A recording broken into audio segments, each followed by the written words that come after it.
ನಿಮ್ಮ ಹೇಳನ್ನ ನೀವು ತಿನ್ಬೇಕಾಗುತ್ತೆ. ಅವ್ರಿಗೊಂದು ನ್ಯಾಯ ಸಿಗಲಿ, ನಮ್ಮ ನಾಡಿಗೆ ಅನ್ನ ಹಾಕ್ತಾರ. ಅವ್ರೇನು ಬಿಸ್ನೆಸ್ ಮ್ಯಾನ್ಗಳಲ್ಲ, ಪ್ರೊಟೆಸ್ಟ್ ಕೂತ್ಬಿಟ್ಟಿದ್ದಾರೆ.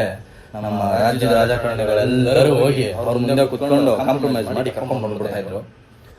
ಹಾಯ್ ಹಲೋ, ಎಲ್ಲರಿಗೂ ನಮಸ್ತೆ. ಸೊ ಇವತ್ತಿನ ವಿಷಯ ಏನಂದರೆ, 3-4 ದಿನದಿಂದ ಪ್ರೊಟೆಸ್ಟ್ ನಡೀತಿದೆಯಲ್ಲ ಬೆಳಗಾವಿಯಲ್ಲಿ. ಸೊ ಅದ್ರ ಬಗ್ಗೆ ವಿಷಯ ಮಾತಾಡ್ತಾ ಇದ್ದೀನಿ. ಸೊ ಏನಂದರೆ, ನಮ್ಮ ನಾಡಿಗೆ ಅನ್ನ ಹಾಕ್ತಾರೆ, ಓಕೆನಾ. ಸೊ ಅವ್ರೇನು ಬಿಸ್ನೆಸ್ ಮ್ಯಾನ್ಗಳಲ್ಲ, ಮೈನ್ ಥಿಂಗ್. ಸೊ ಬಿಸ್ನೆಸ್ ಮ್ಯಾನ್ಗಳೇನ ಪ್ರೊಟೆಸ್ಟಿಗೆ ಕೂತ್ಬಿಟ್ಟಿದ್ದಾರೆ. ನಮ್ಮ ರಾಜ್ಯದ ರಾಜಕಾರಣಿಗಳೆಲ್ಲರೂ ಹೋಗಿ ಅವ್ರ ಮುಂದೆ ಕೂತ್ಕೊಂಡು ಕಾಂಪ್ರಮೈಸ್ ಮಾಡಿ ಕರ್ಕೊಂಡು ಬಂದ್ಬಿಡ್ತಾಯಿದ್ರು. ಸೊ ಕೂತಿರೋದು ರೈತರು. ಬಿಡು, ಎದ್ದೋಗ್ತಾರೆ 3 ದಿನ 4 ದಿನ ಕುತ್ಕೊಂಡು ಅಂತ ಮಾಡಿದ್ದಾರೆ. ಪಾಪ ಅವ್ರ ಮನೆಗಳಿಂದ ರೇಷನ್ ಕಳಿಸಿದ್ದಾರೆ ತಿನ್ನೋಕ್ಕೆ, ಅಡುಗೆ ಮಾಡಿ ಜೋಳದ ರೊಟ್ಟಿ ಎಲ್ಲನೂ ಹಾಕಿ ಕಳಿಸಿದ್ದಾರೆ. ಪಾಪ ಅಲ್ಲೇ ತಿನ್ಕೊಂಡು ಅಲ್ಲೇ ಮಲ್ಕೊಂಡು ರೋಡಲ್ಲಿ ಇದ್ದಾರೆ. ಇದು ನಮ್ಮ ರಾಜ್ಯದ ಪರಿಸ್ಥಿತಿ.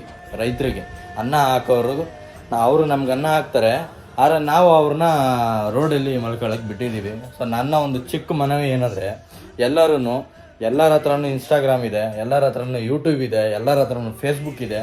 ಸೊ ನಿಮ್ಮ ಒಂದೊಂದು ಅಕೌಂಟಲ್ಲಿ ಒಬ್ಬೊಬ್ಬರು ಒಂದೊಂದು ಪೋಸ್ಟ್ ಮಾಡಿ. ಸೊ ಇದನ್ನು ಯಾರ್ಯಾರು ಮೇಲ್ಕೊಂಡು ಅಧಿಕಾರಿಗಳು ಇರ್ತಾರೆ ಅವರಿಗೆ ಬೇಗ ಹೋಗಿ ತಲುಪಲಿ. ಆ ಪ್ರೊಟೆಸ್ಟ್ ಬೇಗ ನಿಲ್ಲಿ. ಅವರವರು ಏನೇನು ಇರ್ತಾರೆ ಅವರೆಲ್ಲ ಬೇಗ ಮನೆಗೆ ಹೋಗಲಿ. ಸೊ ಅವ್ರಿಗೊಂದು ನ್ಯಾಯ ಸಿಗಲಿ, ಆ ಪ್ರೊಟೆಸ್ಟು ಸರಿಯಾಗಲಿ ಅಂತ ನಾನು ಕೇಳ್ಕೊತೀನಿ, ನನ್ನ ಒಂದು ಮನವಿ. ಸೊ ಎಕ್ಸಾಂಪಲ್ ನೋಡಿ, ಪಾಪ ರೈತ ಆತ ಬೆಳೆದಿರೋ ಒಂದು ಬೆಳೆಗೆ ಅವರಿಗೆ ಒಂದು ನಿಗದಿತ ಬೆಲೆ ಸಿಕ್ಕಿಲ್ಲ ಅಂದರೆ ತುಂಬ ನಷ್ಟ ಆಗನ್ರಿ. ಎಕ್ಸಾಂಪಲ್, ಇವಾಗ ನೀವು ನಿಮ್ಮ ಊರಲ್ಲಿ ಒಂದು 10 ಕ್ವಿಂಟೇಲು ಏನೋ ಭತ್ತ ಬೆಳೆದಿರ್ತೀರ ಅಂದ್ಕೊಳ್ಳಿ. ನಿಮ್ಮ ಎಕ್ಸ್ಪೆಕ್ಟೇಷನ್ ಒಂದು 10,000 ಬರಬೇಕು ಅಂತ ಇರುತ್ತೆ. ಆದರೆ 10,000 ಕೊಡೋ ಜಾಗದಲ್ಲಿ ನಿಮಗೆ 8,000 ಕೊಟ್ಟರೆ ನಿಮ್ಗೆ ಎಷ್ಟು ದುಃಖ ಆಗುತ್ತೆ. ಸೊ ಅದಕ್ಕಿಂತ ಭಯಂಕರ ದುಃಖ ಅವ್ರಿಗಾಗಿರುತ್ತೆ. ಯಾಕೆಂದರೆ ಅವರು 1 ಕ್ವಿಂಟೆ 2 ಕ್ವಿಂಟೆಲೆಲ್ಲ ಬೆಳೆಯಲ್ಲ, ತುಂಬ ಎಕರೆ ಥರ ಬೆಳೆಯೋದು. ಆ ಎಕರೆ ಥರ ಬೆಳೆದ್ರೂ ಸಹಿತ ಅವ್ರಿಗೆ ನ್ಯಾಯ ಸಿಕ್ಕಿಲ್ಲ. ಸೊ ಈಗ ಅವ್ರಿಗೆ ಕಬ್ಬಿನಿಗೆ ಏನು ಹೋರಾಟ ಮಾಡ್ತಾ ಇದ್ದಾರೆ. ಸೊ ತುಂಬ ಇದು ಎಲ್ಲ ಒಬ್ಬರಿಲ್ಲ ಇಬ್ಬರು ಇಲ್ಲ, ರೈತರು ತುಂಬ ಜನ ರೈತರು ರೋಡ್ ಬ್ಲಾಕ್ ಮಾಡ್ಕೊಂಡು ಕೂತಿದ್ದಾರೆ. ಸೊ ಅದನ್ನು ನೋಡಿ ನನಗೇನೆ ನೋಡೋಕ್ಕಾಗ್ತಾಯಿಲ್ಲ. ನನಗೆ ಕಂಡು ಬಂದಿದ್ದೆ ಇವತ್ತು. ನಾನು ಇನ್ಸ್ಟಾಗ್ರಾಮಲ್ಲಿ ನೋಡ್ತಾ ಇದ್ದೆ. ಸೊ ಯಾವುದೋ ಒಂದು ರೀಲ್ಸ್ ನೋಡಬೇಕಾದ್ರೆ ಇನ್ಸ್ಟಾಗ್ರಾಮಲ್ಲಿ ಸಿಕ್ತು. ಸೊ ನೋಡಿ ಏನಿದು ಅಂತ ತಿಳ್ಕೊಳ್ಳೋಕ್ಕೋಸ್ಕರ ನೋಡಿ, ನಾನಿರೋದು ಬೆಂಗಳೂರಲ್ಲಿ. ಸೊ ನನಗೆ ವಿಷಯ ಗೊತ್ತಾಗಿದೆ ಇವತ್ತು ಅಲ್ವಾ, ನನಗೆ ಎಷ್ಟು ಲೇಟಾಗಿ ಗೊತ್ತಾಗಿದೆ. ಸೊ ಅದೇ ಥರ ಮೇಲ್ಕಂಡ ಅಧಿಕಾರಿಗಳಿಗೆ ಇನ್ನೂ ಗೊತ್ತಿದ್ರೂ ಸಹಿತ ಅರ್ಥ ಮಾಡ್ಕೊಂಡು ಬಂದಿಲ್ವೇನೋ. ಬಟ್ ಆದರೆ ನಿಮ್ಮ ಒಂದು ಶೇರು, ನಿಮ್ಮ ಒಂದು ಅವ್ರಿಗೆ ಮುಟ್ಟೋವರೆಗೂ ಕಳಿಸೋಷ್ಟು ಶೇರು ಎಷ್ಟು ಹೆಲ್ಪ್ಫುಲ್ ಆಗುತ್ತೆ ಅಂದರೆ, ನಮ್ಮ ಒಂದು ನಾಡಿನ ರೈತರಿಗೆ ತುಂಬ ಹೆಲ್ಪ್ಫುಲ್ ಆಗುತ್ತೆ. ನೋಡಿ, ಇವಾಗ ಅನ್ನ ಹಾಕೋರು ಅವರು ನಮಗೆ, ಸರಿನಾ. ಇವಾಗ ಅವರೇ ಇಲ್ಲ ಅಂದರೆ ನಿಮ್ಮ ಹೇಳನ್ನ ನೀವು ತಿನ್ನಬೇಕಾಗುತ್ತೆ. ನಾನು ಬರ್ಕೊಡ್ತೀನಿ ಇದನ್ನು, ಓಕೆನಾ. ಅವ್ರು ಏನಾರ ರೈತರು ಕೆಲಸ ಮಾಡಿಲ್ಲ ಅಂದರೆ ನಿಮ್ಮ ಹೇಳನ್ನ ನೀವು ತಿನ್ನಬೇಕಾಗುತ್ತೆ. ಆ ಥರ ಆಗುತ್ತೆ ಪರಿಸ್ಥಿತಿ, ಸರಿನಾ. ಬಿಸ್ನೆಸ್ ಮ್ಯಾನ್ಗಳೇನ್ರಿ, ಲಕ್ಷ ಜನಗಳು ಬರ್ತಾರೆ ಬಿಸ್ನೆಸ್ ಮ್ಯಾನ್ಗಳು. ಅದೇ ಒಬ್ಬ ರೈತ ಅವನ ಹೊಲದಲ್ಲಿ ಅವನು ಇಳ್ದು ಕೆಲಸ ಮಾಡಿಲ್ಲ ಅಂದರೆ ಇವತ್ತಿನ ದಿನ ನೀವು ಅನ್ನ ತಿಂತಾ ಇರೋದು ಅವನ ಒಂದು ಇದು ಬೆಳೆದಿರೋ ಒಂದು ಬೆಳೆ. ಸೊ ಅದೇ ಅವನು ಬೆಳೆದಿಲ್ಲ ಅಂದಿದ್ದಿರ ರೈತ ನಿಮ್ಮ ಕೈಲಿ ತಿನ್ನೋಕ್ಕಾಗ್ತಾ ಇದ್ದಿಲ್ಲ, ಸರಿನಾ.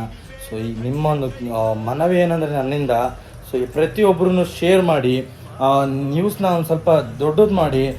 TV9 ಮತ್ತು ಈ ನ್ಯೂಸ್ ಮೀಡಿಯಾದವರೆಲ್ಲ ಇದ್ದಾರಲ್ಲ, ಏನು ಮಾಡ್ತಾರೆ, ದರ್ಶನ್ ಏನೋ ಜೈಲಿಗೆ ಹೋಗಿದ್ದಾನೆ ಅಂದ್ಬಿಟ್ಟು ಅದನ್ನು ತುಂಬ ಹಬ್ಬಿಸ್ತಾರೆ ವೀಡಿಯೋಗಳನ್ನ TRPಗೋಸ್ಕರ. ಬಟ್ ಆದರೆ ಸಾಮಾನ್ಯ ಒಬ್ಬ ರೈತ ಅಲ್ಲಿ ಪ್ರೊಟೆಸ್ಟ್ ಮಾಡ್ಕೊಂಡು ಕೂತಿದ್ದಾರೆ 4-5ರಿಂದ. ಜಸ್ಟ್ 5 ಕ್ಲಿಪ್ಪು 2 ಕ್ಲಿಪ್ ಹಾಕ್ಬಿಟ್ಟು ಹಿಂಡ್ ಮಾಡ್ತಾ ಇದ್ದಾರೆ ನ್ಯೂಸ್ನ. ಸೊ ನೀವಲ್ಲೇ ಅರ್ಥ ಮಾಡ್ಕೊಳ್ಳಿ, ನಮಗೆ ಯಾವುದೇ ರೀತಿ ಮೀಡಿಯಾ ಸಪೋರ್ಟ್ ಇಲ್ಲ. ಸೊ ಅದಕ್ಕೆ ನಾವು ನಮ್ಮ ಒಂದು ಸೋಷಿಯಲ್ ಮೀಡಿಯಾನ ಯೂಸ್ ಮಾಡಿಕೊಂಡು ನಮ್ಮ ಒಂದೊಂದು ರೈತರಿಗೆ ಹೆಲ್ಪ್ ಮಾಡೋಣ. ರೈತರನ್ನ ಬೆಂಬಲಿಸ್ಬೇಕು. ನಾವು ರೈತರು ಇರಬೇಕು ಕಣ್ರಿ ನಮ್ಮ ರಾಜ್ಯದಲ್ಲಿ ರೈತರು ಇದ್ದರೆ ನಾವು ಒಂದು ತಿಂತಾರ ಅನ್ನ ಅವ್ರು ಕೊಟ್ಟಿರೋಂಥ ಒಂದು ಭಿಕ್ಷೆ ನಮಗೆ. ನಾವು ಹೇಳ್ಬೋದು, ಹೆಂಗಪ್ಪ ಭಿಕ್ಷೆ ಆಗುತ್ತೆ, ನಾವು ಪರ್ಚೇಸ್ ಮಾಡಿರೋದು ಅದನ್ನು ತಿಂತಾ ಇದೀವಿ ಪರ್ಚೇಸ್ ಮಾಡ್ಕೊಂಡು ಅಂತ. ಅದೇ ಒಬ್ಬ ರೈತ ಸೀದಾ ಹೇಳ್ಬೋದು, ನಾನು ಅನ್ನ ಬೆಳೆಯಲ್ಲ, ಇವತ್ತಿಂದ ಬೇರೆನೇ ಬೆಳ್ಕೊಂಡು ನಾನು ಇದ್ಬಿಡ್ತೀನಿ, ನಿಮಗೆ ಸಿಗಲೇಬಾರ್ದು ಅಂತ ನಿಂತುಬಿಟ್ರೆ ರೈತ ಅನ್ನನೇ ಬೆಳೀಲಿಲ್ಲ. 1 ವರ್ಷ ಅವ್ರು ಏನು ಬೆಳೀಲಿಲ್ಲ ಅಂದ್ಕೊಳ್ಳಿ, ಎಷ್ಟು ನಷ್ಟ ಆಗುತ್ತೆ ಗೊತ್ತಾ ನಿಮಗೆ. ಸೊ ಇವಾಗ ನೀವು ಎಕ್ಸಾಂಪಲ್ ನೋಡ್ತಾ ಇದ್ದೀರಾ, ಒಂದು ಬೇಳೆನೇ ಅರ್ಧ kg 50 ರೂಪಾಯಿ 60 ರೂಪಾಯಿ ಅಂತ ಹೇಳ್ತಾರೆ. ಅದೇ 1 ವರ್ಷ ರೈತ ಬೆಳೆ ಬೆಳೀಲಿಲ್ಲ ಅಂದ್ಕೊಳ್ಳಿ, ಅದೇ ಅರ್ಧ kg 500 ರೂಪಾಯಿನೂ ಆಗುತ್ತೆ, ಓಕೆನಾ. 500 ರೂಪಾಯಿನೂ ಸಹಿತ ಆಗುತ್ತೆ. ಇರೋ ಸ್ಟಾಕ್ನ ಮ್ಯಾನೇಜ್ ಮಾಡೋಕ್ಕೆ ತುಂಬ ಹೈ ಪ್ರೈಸ್ನ ಮಾಡ್ತಾರೆ. ಅಲ್ಲಿ ಪರ್ಚೇಸ್ ಮಾಡೋದು ಯಾರು, ಎಲ್ಲ ದೊಡ್ಡ ವ್ಯಕ್ತಿಗಳು. ನಮ್ಮಂಥ ಚಿಕ್ಕ ವ್ಯಕ್ತಿಗಳು ಎಲ್ಲೋಗಬೇಕು. ಸೊ ಅದನ್ನು ತಿಳ್ಕೊಳ್ಳಿ, ನಮಗೆ ರೈತರು ಮುಖ್ಯ. ಸೊ ಸೊ ನಾವು ರೈತರಿಗೆ ಬೆಂಬಲಿಸೋಣ. ನಮ್ಮ ಹತ್ರ ಇರೋ ಒಂದು ಸೋಷಿಯಲ್ ಮೀಡಿಯಾನ ಯೂಸ್ ಮಾಡಿಕೊಂಡು ಎಲ್ಲರಿಗೂ ಸಪೋರ್ಟ್ ಮಾಡಿ, ನಾವು ರೈತರ ಜೊತೆ ಬೆಂಬಲವಾಗಿ ನಿಂತ್ಕೊಂಡು ಎಲ್ಲರಿಗೂ ಸಪೋರ್ಟ್ ಮಾಡಿ, ರೈತರು ಗೆಲ್ಲಬೇಕು, ರೈತರು ನ್ಯಾಯ ಗೆಲ್ಲಬೇಕು ಅನ್ನೋದು ನನ್ನ ಗಳವಿ. ಓಕೆನಾ? ಸೊ ಇದು ನನ್ನ ವಿಡಿಯೋ ಆಗಿತ್ತು. ಮತ್ತೆ ಇನ್ನೊಂದು ವಿಡಿಯೋದಲ್ಲಿ ಸಿಗ್ತೀನಿ. Thank you guys.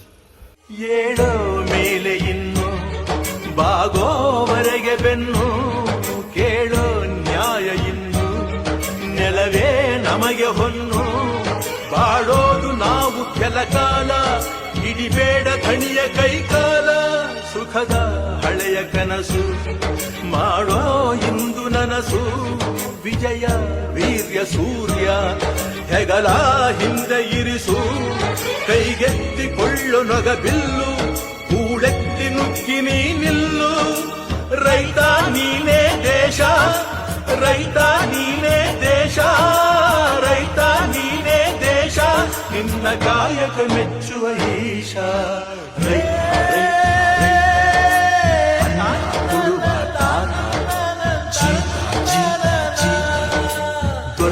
ಬೆಳೆಸಿ ಬೇಲಿಯ